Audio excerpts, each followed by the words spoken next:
All right, guys, watch this video for Monday, March 27th. Real quick, I want to talk about something. For me, the entire basis, the entire theory, that's not the right word, strategy is a better word maybe, that our trading course is wrapped around is that the entry is everything.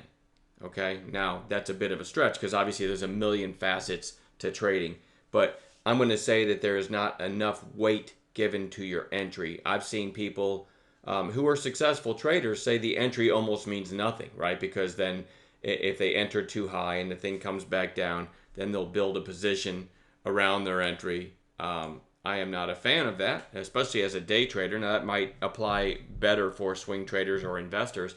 But for someone who's in cash every night and I log in and all I want to do is make money today, right? Get back to cash and then make money again tomorrow. That way I never have losers offsetting my winners as far as swing trading and investing. So for someone who trades like I do, the entry is everything because wouldn't it be nice to just grab a stock right at that moment when it's getting ready to move up? So you enter and you're immediately green. You can sell some to lock in profits and then watch your entry, protect your entry on the rest. Wouldn't that be nice? Well, I can tell you it is nice.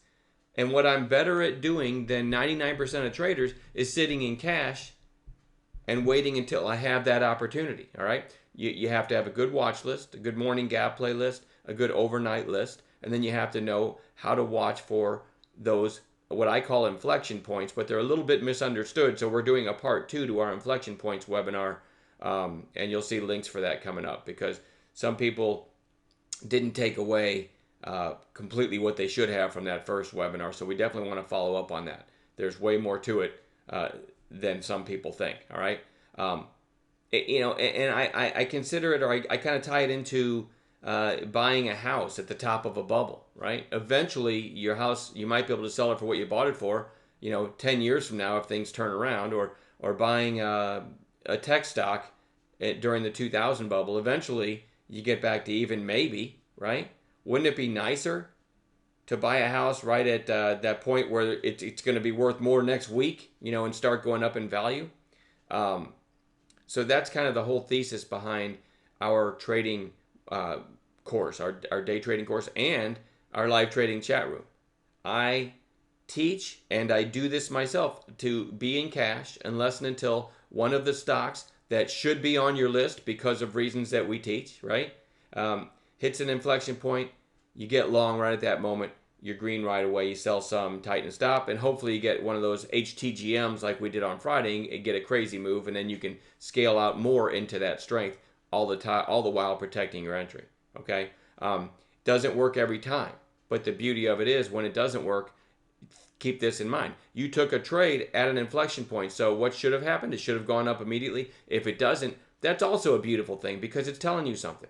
It's telling you your thesis was wrong and you just get back out. You don't hold and hope. That's another webinar we just put on. Okay? So when you learn to time your entries right, it takes a lot of the other problems that traders have out of the equation. All right, I've babbled long enough about that, so let's go into the list for Monday.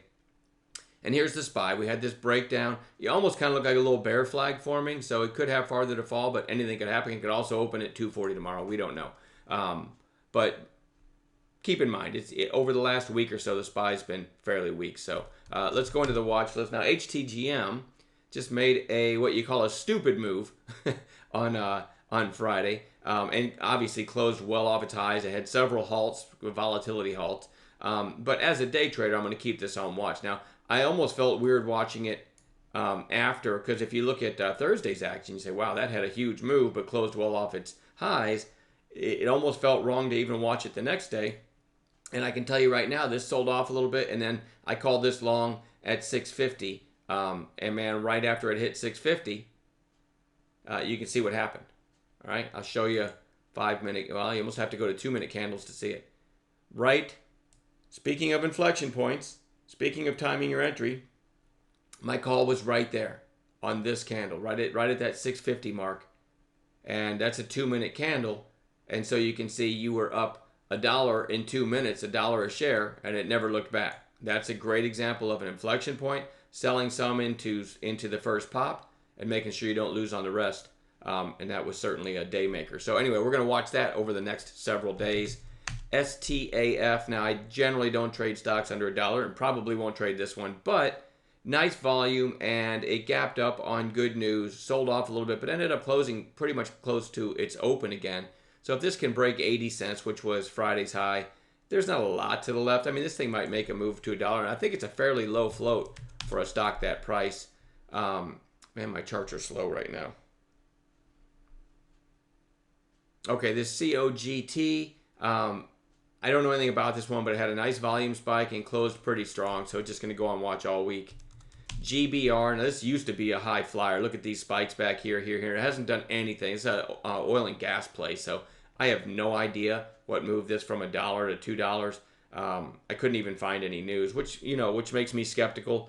But it's got long-term support right here below $1. I mean, if you go back all the way to a year ago, and you had a really nice pop on Friday. So who knows? Maybe we get a quiet red to green or something.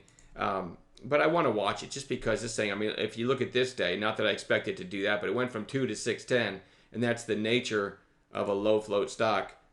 Preferably, though, you want news behind it. That's what makes me skeptical. I couldn't find anything, but it doesn't mean that there's not news out there. Definitely goes on watch. DRWI, we had a nice trade in it this day, and then it gapped up on this day, which would have been, Thursday? Never got going. Now it's back down to support. If we look at it on 15-minute candles, it's one of those, just not very clean, but it's kind of interesting over $1.50. It is a nickel spreader. It did have good news that popped it back here, and now you're back down to support. It also had good news that gapped it up here. So this one, if it can hold support, to me, with a couple days of decent news in the past couple weeks, and a fairly low float stock, and if it holds support, the next logical move is up. So I want to keep this on radar. If it gets volume or news, there's support below and not a lot in the way above. So DRWI could be an explosive one this week, but again, I'd like to see news with it. Now, XOMA is interesting too because it's a lower float stock, probably thanks to this reverse split back here. I generally don't want to call something that's been green 3 days in a row, but on Friday, it was an inside day, inside of Thursday's huge pop, right? And Thursday was kind of a breakout over this recent high, and it gave some back, but then Friday closed strong. So if this can kind of get back up through Friday's high, or maybe take out 7, you might take out this pop and continue. So with that inside day, it is interesting to me. I definitely want to watch it. ZAIS had a gap up on news on Friday. Also a former high flyer. You see the big spikes here. Some of these were huge moves. Huge move here, huge move here. So yeah, definitely shorts one on after the gap up on Friday.